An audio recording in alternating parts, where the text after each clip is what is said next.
উন্নয়ন মানে হচ্ছে এটাই যে আপনাকে আমি 2000 টাকা দিলাম, আপনি মাছ কিনলেন, মাংস কিনলেন, এটা তো উন্নয়ন নয়। কিন্তু মানে আমরা এখন বর্তমানে কিছু ভিক্ষাকে আমরা আমাদের চাকরি মনে করছি। আমরা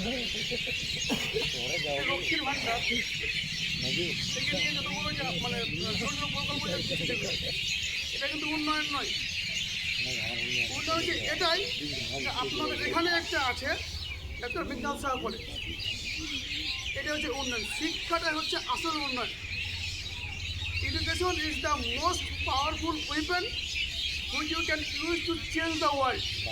মানে হচ্ছে বাংলা হচ্ছে যে শিক্ষা হলো এমন একটা অস্ত্র এটা কী করতে পারে, বিশ্বকে চেঞ্জ করতে পারে। এটা হচ্ছে আসল উন্নয়ন। এই খেলা মেলা ধোলা এটা কিন্তু উন্নয়ন নয়। আচ্ছা আপনারা বলেন তো, আপনার যদি একটা কোনো মন্দির করেন তো আপনার নিজের গ্রামের লোকেই তো টাকা তুলে ওটা মন্দির করতে পারবেন নাকি? এটা তো নিয়ম।